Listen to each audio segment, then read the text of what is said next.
Oi, pessoal! Hoje a gente vai falar um pouco sobre reino plantae dentro desse mundo maravilhoso da biologia. Então, agora a gente vai pensar um pouquinho em quem são as plantas e o que compõe esse reino. Ele é bem biodiverso, bem interessante. E depois da gente passar essa parte mais filogenética da botânica, né, e do reino plantae, a gente vai pensar um pouco em termos populares e científicos relacionados com esses indivíduos que compõem às vezes um senso comum bacana e às vezes compõem um senso comum meio nada a ver. Então hoje a gente vai ver um pouco de o que é reino plantae, o que é planta e os conceitos mais relacionáveis com esses grupos, tá? Para isso, a gente vai falar de briófitas, pteridófitas, gimnospermas e angiospermas. São os grandes grupos aí dentro do reino plantae. Então eu tenho as briófitas, que são aquelas plantas avasculares, elas não têm vasos, não produzem seiva, não tem raiz, não tem caule. A reprodução delas depende diretamente da água. Aí depois a gente fala das pteridófitas, que são as samambaias, as avencas, né? Que são plantas vasculares, então tem vaso condutor de seiva, tem raiz, tem caule e tem folha verdadeira. A reprodução depende de água e forma esporófito dominante. Gimnosperma, reprodução. Aí aqui a gente está falando de, então, gameta e gimno, semente nua, para dizer que são, então, é uma alusão às sementes lenhosas que esse grupo produz. São plantas vasculares, produzem raízes, caules e folhas verdadeiras, possuem sementes nuas, acabei de falar. Reprodução não depende de água, produzem pólen e o esporófito também é dominante. Aí, angiosperma. Angiosperma a gente chama as plantas vasculares, que produzem raízes, caules e folhas, possuem sementes nuas, reprodução não depende da água, possui fruto, esporófito dominante. Veja, o esporófito está dominante desde pteridófita, e essa aquisição evolutiva é o que fez a dominação das pteridófitas por um grande período geológico. Então, quando a gente fala de surgimento das plantas, a gente vai lá na Terra primitiva, né? E aí a gente vai pensar em aparecimento desses grupos. Isso foi aos poucos, né? Isso não foi de uma hora para outra. A gente não povoou a Terra com plantas de flores e frutos de uma hora para outra. Então, as plantas primitivas, elas apareceram nessa mesma ordem que a gente apresenta aqui. Então, eu tenho briófita, pteridófita, gimnosperma e angiosperma nessa ordem. Logo, as primeiras, então, que apareceram logo depois das algas, foram as briófitas. Então, olha lá. Era uma vez os primeiros seres que conseguiram guardar pigmentos respiratórios de origem vegetal, no caso a clorofila, de várias formas que a clorofila se apresenta. Isso a gente já falou quando falou das algas pardas, né? Aqui a gente só precisa pensar nas algas verdes, com essa alta densidade, né, de clorofila, grande produtora de oxigênio, né? O nosso planeta, então, tem grande quantidade de oxigênio atmosférico oriundo da respiração celular, que vem aí dessas algas verdes. Aí temos as plantas terrestres, a gente chama de planta terrestre a partir de briófita. E aí vamos para pteridófitas. Então, quem apareceu na ordem, né? Existe uma ordem? Sim, a hepática apareceu primeiro, seguida dos musgos e os antosseros. Aí vamos para as plantas vasculares, né? As plantas vasculares a gente já pode chamar, então, as pteridófitas. As pteridófitas, a gente já falou que tinha caule, folha verdadeira, né? Já produz seiva mais elaborada. Aí, a partir desses indivíduos, a gente consegue ver o surgimento das gimnospermas e angiospermas, flores e frutos, tá?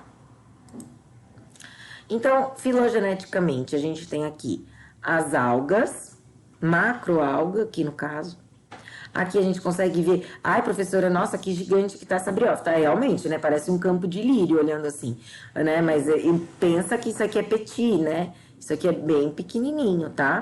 Isso aqui tem centímetros. Tá do lado aqui da samambaia, dá essa ilusão de que é uma planta super mega, não é, tá bom? As pteridófitas aqui, então, as samambaias, então veja aqui. Essa árvore, né? Aí a gente tem algumas aqui, a aquisição daqui é o esporófito, que segue, por isso que a gente repetiu ele em todos os grupos, tá? Aí aqui, sementes e crescimento lateral. O crescimento lateral e as sementes, então, a partir de pteridófita, se mantém. E a aquisição evolutiva entre gimnosperma e angiosperma são as flores e os frutos. Beleza? Então, reino plantae antigamente podia só chamar de embriófitas. Aí o reino plantae compreende todo esse grupo. Agora vamos conversar um pouco. É fruto, é fruta. E senso comum, né?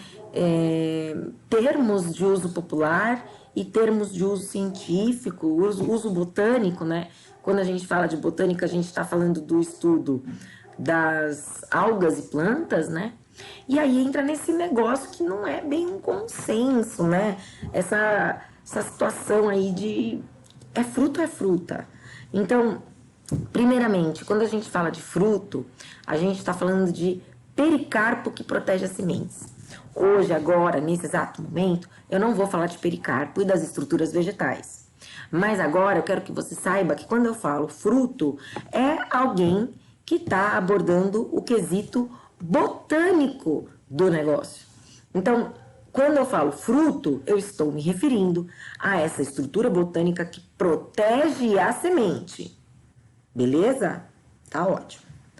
A partir disso, a gente pensa que popularmente as pessoas se remetem a determinados vegetais, geralmente suculentos e de predominância de sabor doce. Então, um vegetal de predominância adocicada, as pessoas costumam chamar esses vegetais suculentos de predominância de sabor adocicado de fruta. E nessas, as pessoas chamam certos vegetais que não são frutos de fruta. Exemplos famosos de estruturas vegetais que não são frutos e são chamados de fruta é o morango, o abacaxi, o caju, né, a maçã, a pera. São estruturas que não têm essa origem do pericarpo, não vem lá da origem ovariana pós-fecundação, protetora de semente. Então, existe esse senso comum que joga contra a gente compreender. Eu costumo dizer que não deveria ter essa divisão, né, de nome popular e nome botânico. Se a gente quisesse chamar, eu acho mais fácil falar que fruta é tudo que protege semente. Acho mais fácil entender que o morango não protege a semente, o morango expõe a semente, tipo caju, né? O caju tá aqui, tem uma estrutura carnosa, aqui embaixo a semente está totalmente exposta, né? O morango tá com as sementinhas aqui cravadinha, né? Isso aqui é uma inflorescência, é uma estrutura que expõe a semente. Então, a gente tem que treinar um pouco o nosso olhar para a contemplação, e durante essa contemplação a gente valoriza as estruturas, né? Então, isso aqui veio depois de uma flor, né? O fruto vem depois de uma flor. Então, a flor funciona como ovário, tem a via fecundação, a troca genética, né? Que faz com que a gente tenha sempre variabilidade dentro da mesma espécie. Aí, alguns frutos que não são frutas, só para a gente começar a pensar um pouco o que é botanicamente um fruto e é chamado de legume, né? Então, às vezes, as pessoas podem chamar um refogado de abóbora de legume. Como que sua casa chama o refogado de abóbora? Como que vocês se remetem à abóbora? Vem aqui comer a abóbora. A abóbora é um legume para você? Porque, assim, para mim, a abóbora, quando eu penso em comida, eu olho para a abóbora, eu vejo ela como uma grande fonte de açúcar, né? De carboidrato. Eu vejo ela como uma opção de carboidrato quando eu penso num almoço. Como que você olha aí para esses indivíduos, né? Pimentão. Pimentão protege a semente. Como que você chama aí o pimentão? Pimentão para você verdura, né? E o pepino? Pepino é fruto. Berinjela é fruto, né? Tomate é fruto. Caqui é fruto. Ai, professora, pelo amor de Deus, mas o que é fruto, afinal, né? Como que podem ser os frutos, afinal? Então, olha aqui, ó. Os frutos podem ser frutos secos, que são pericarpos pobres em água, sem substância nutritiva, encontrado geralmente tá na semente o açúcar, né? O exemplo, a ervilha, a castanha, né? Então a gente come a semente da ervilha, né? A gente abre a fava da ervilha e come, né? Aí tem a castanha. Você já comeu castanha? A castanha, ela é lenhosa por fora, a semente, ela é uma semente, você tá comendo semente, lenhosa por fora, gimnosperma, vem de uma gimnosperma, né? A castanha. Aí a gente cozinha essa castanha, adoro castanha portuguesa, delícia. E dentro ela é bem macia, então tem bastante açúcar ali. E isso é uma semente. Que para que serve esse açúcar, né? Então, o açúcar desse fruto seco, a semente serve para ajudar a fazer brotar esse indivíduo. Porque pensa, o ambiente onde é natural a castanha portuguesa, pensa onde ela tem que vingar, né? Como que ela tem que brotar no solo europeu, um solo que não tem necessariamente uma grande disponibilidade de nutriente, que tem as estações do ano bem marcadas, talvez ela tenha que sobreviver um inverno rigoroso, né? E depois brota. Como que é a germinação desse fruto seco? Ela aguenta mais o tranco ambientalmente, tem uma camada de lenho por fora dela. Diferente dos frutos deiscentes, aqui do lado, ó. O pericarpo, ele abre quando o fruto tá maduro, aí sai a semente. Exemplo, a ervilha de novo, feijão, vai ter um slide só para as leguminosas. Fruto, agora que vai começar, fruto deiscentes também é um termo para leguminosas. Isso quer dizer que legume é um grupo de fruto, só para legume. Vamos falar deles. Aí tem aqui, tem os frutos monospérmicos. Fala aí comigo, monospérmicos. Quando só tem uma semente, monospérmico, só tem um gameta, uma semente. O abacate. Aí o abacate, ele faz uma semente. E em volta dele tem o abacate, que é esse tecido aqui, esse pericarpo super carnoso, oleoso, que é para ajudar a brotar o abacate. Ó, a estrutura, o adubo junto da semente. É muito eficaz, né?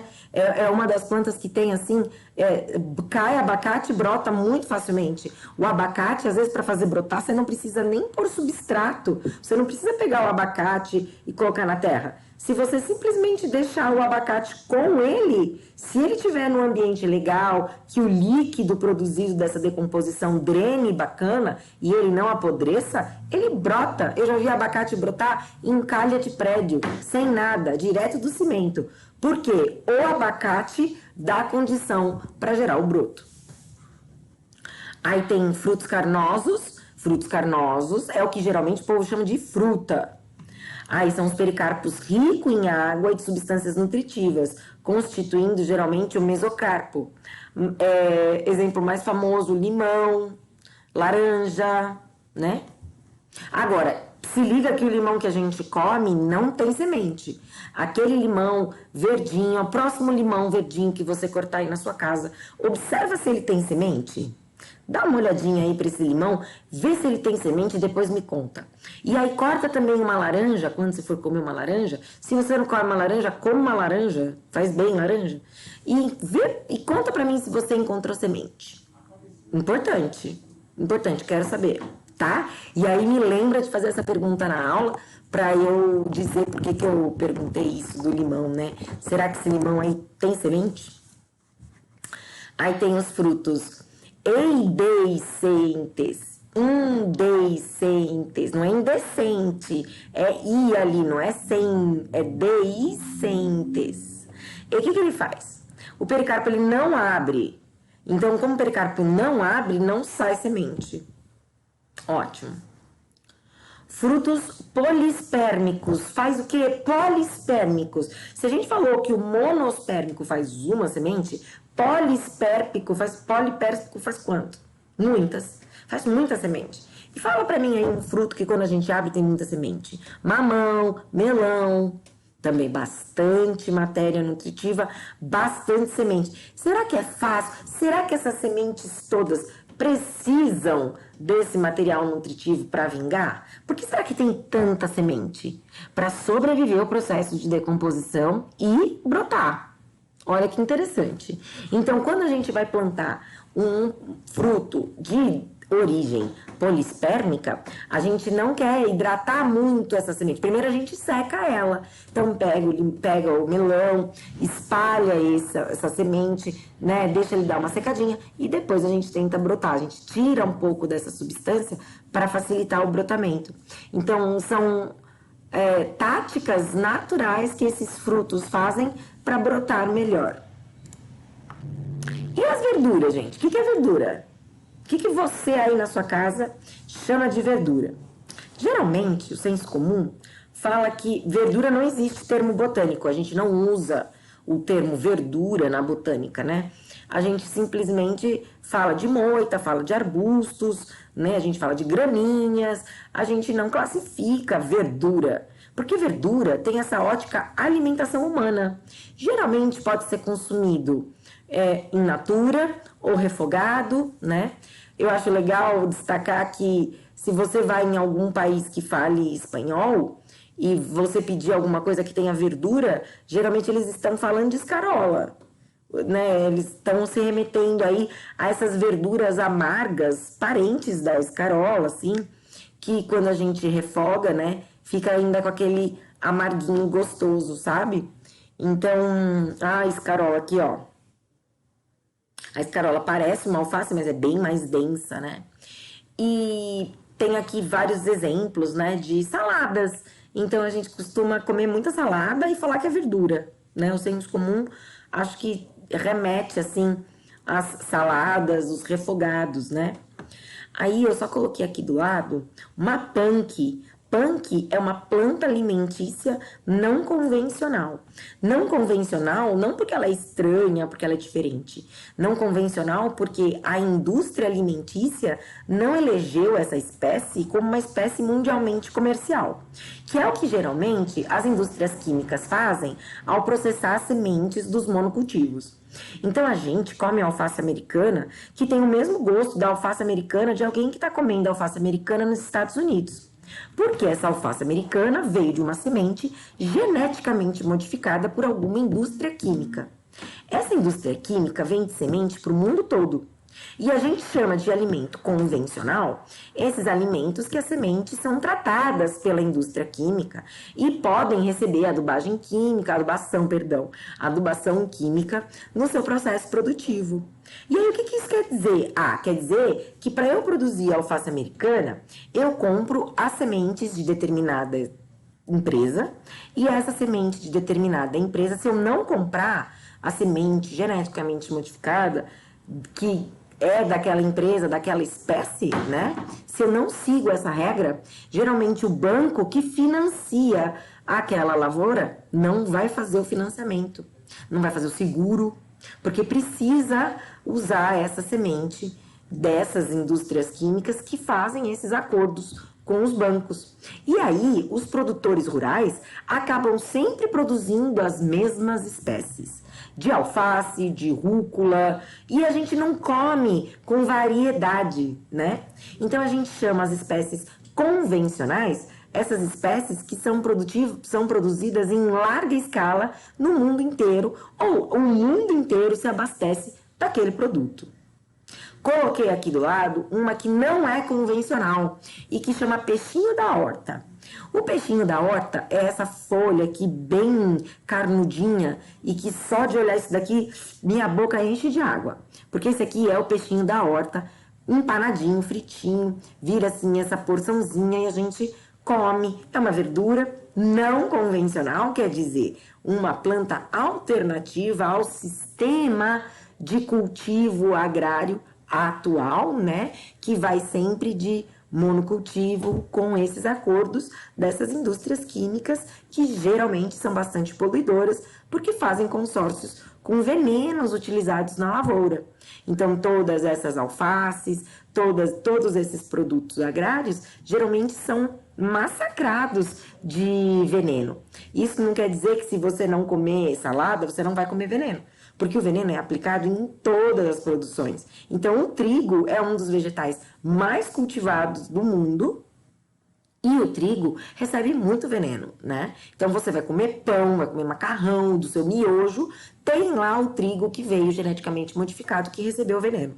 Então, pensar no que vai no nosso prato, pensar nos vegetais, faz com que a gente repense também as formas produtivas para a gente ter uma alimentação realmente saudável, sem veneno e sem indústria do mal, junto dos alimentos que devem ser saudáveis e promover a nossa saúde. Agora, eu vou falar de um outro cara bem famoso mundialmente. Eu acho ele também o máximo, adoro, como mesmo, que delícia, que é o legume. Legume, o que é legume? Né? A sociedade também adora falar, vou comer um refogadinho aqui, vem comer legume. Falei uns slides lá para trás que legume podia até ser chamado pelo povo um refogado de abóbora. E agora, minha gente, eu venho falar para você que legume não é assim. Legume é leguminosa. Quer dizer, legume é o termo popular, eu não sei nem dizer. Vai de qualquer coisa, né? Tem gente que chama escarola refogada de legume. Eu não consigo chamar escarola de legume. Escarola, pra mim, é verdura. Não tem como chamar de legume. Por quê? Porque eu não consigo dissociar legume de leguminosa. Leguminosa são esses grãos oriundos de vagem. Olha aqui uma vagem. Que vagem? Que planta é essa? Essa planta aqui, lindinha, é o amendoim. A planta do amendoim. Como que ela chama? Arachis hipogaei. Arachis hipogaei. Não parece nativo, hein? Parece exótico. Então, aqui tem o reino, aí tem classe, aí tem ordem, aí tem família, subfamília, gênero e espécie. Aí tá aqui o amendoim. Saindo do que a gente quebra, né? Você já comeu o amendoim? De pegar assim, quebrar, abrir, comer? Então, o que você quebra para comer é a vagem, né? Então, o que a gente tem que lembrar quando fala de legume? Tem que lembrar que legume é uma das plantas que mais fixam nitrogênio. E então, como mais fixa nitrogênio, geralmente quando a gente vai recuperar alguma área degradada que teve lá grandes e prolongados usos de nitrogênio inorgânico, que é o adubo inorgânico que a gente falou que é utilizado junto dos monocultivos das indústrias químicas, aplica nitrogênio NPK. Um dos produtos do NPK é o N, que é nitrogênio. Esse nitrogênio, geralmente, para remediar essa área degradada por um uso contínuo desse adubo inorgânico, a gente geralmente planta plantas leguminosas, que elas fixam o nitrogênio, ou seja, elas vão ser bioextratoras do nitrogênio acumulado lá, inorgânico, nesse solo. Isso quer dizer que as leguminosas ajudam a tratar solos degradados. Ela puxa esse nitrogênio para construir esse alto teor proteico. Se liga aqui, proteína de uma leguminosa gira em torno de 25%, que é a mesma concentração proteica de um bife. Ou seja, são as plantas de maior teor proteico. Quem são elas, então? Olha que bonitinho aqui. Os tipos mais biodiversos de feijão. Você come tipos variados de feijão? Ou você come só feijão preto e feijão carioca?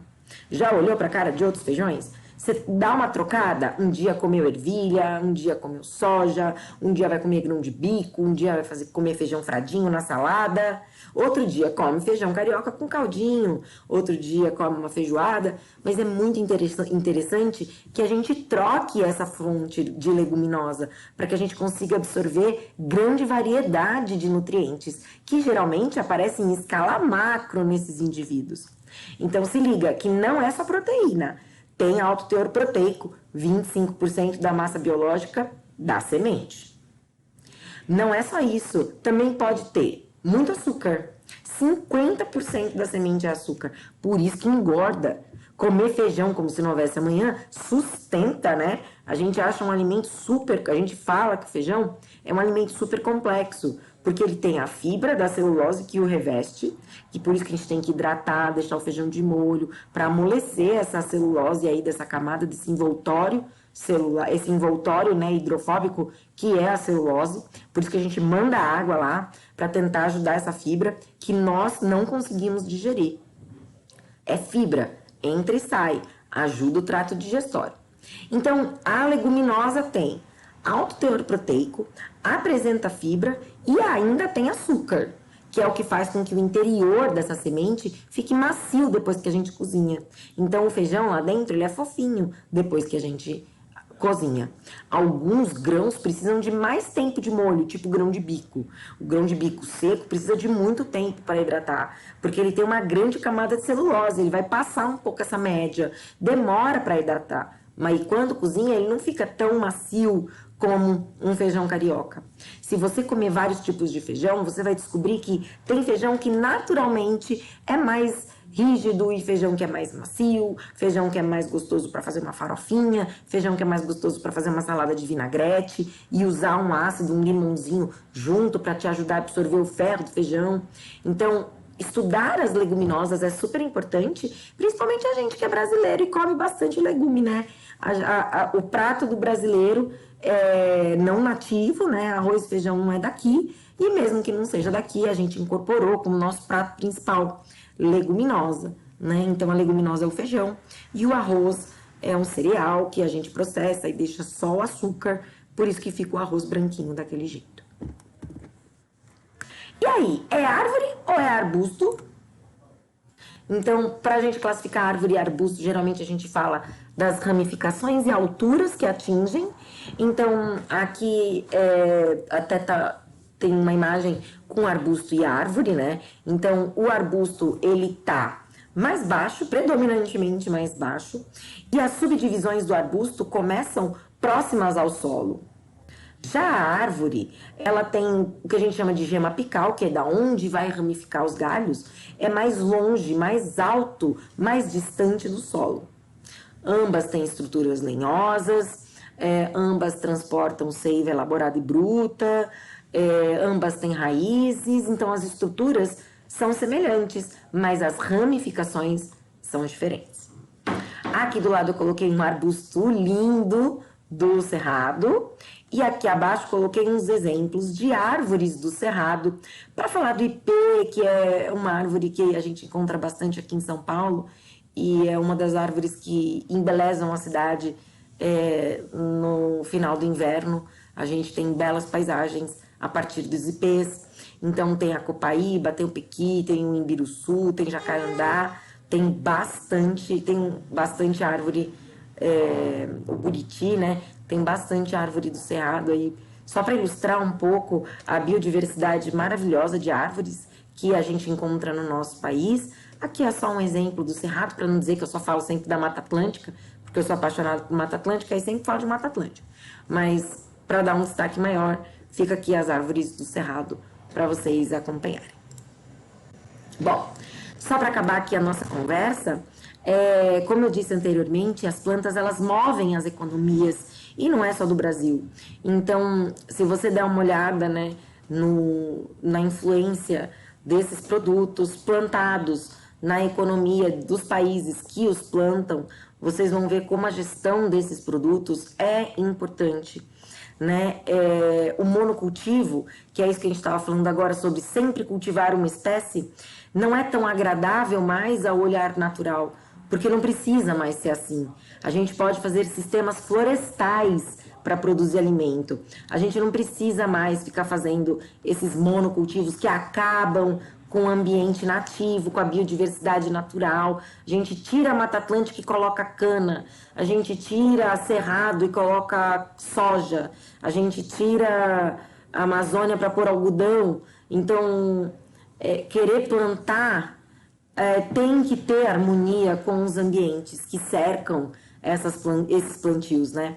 Isso, se falar num país como o nosso, que tem esse histórico de ser para exploração, lembrando que o primeiro monocultivo do Brasil veio para cá por volta de 1530 e pouco, 33, 35, que foi o coco. Então, o coco é um dos primeiros monocultivos implementados no Brasil a partir de uma espécie super problemática que sempre dá discórdia entre os que acreditam que o coco pode ser endêmico e o que não acredita que o coco é endêmico. Então, a gente mora num país que alicerçou a sua história em monocultivos. Então, assim que pôde, a gente começou a cultivar coco, açúcar, café, a gente destruiu as nossas árvores. Então, olhar para o nosso patrimônio natural é olhar para a economia e desenvolvimento sustentável. Repensar as formas de produzir esses produtos também é uma forma de gerir a economia, porque aí nunca vai ter solos altamente impactados e a gente não vai ficar sem aquele produto, né? Como é o caso do cacau. A gente vai ficar sem cacau. O cacau vai... Há 20 anos atrás não era tão barato comprar chocolate. Não tinha tanto chocolate disponível. Aí a gente teve uma maior oferta, consumimos loucamente esse chocolate, e esse chocolate, como é um ciclo longo produtivo, já não está mais tão disponível assim.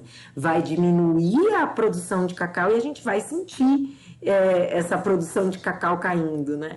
Então, olhar para as plantas é olhar para o desenvolvimento da nossa sociedade. Eu espero que essa aula tenha sido uma boa introdução para a gente começar a pensar em plantas, e a gente se vê na próxima aula para falar de aspectos fisiológicos desses indivíduos e dar sequência a esse pensamento. Obrigada aí pela sua atenção, bora lá tirar as dúvidas, eu estou à disposição. Um abraço, gente, até a próxima.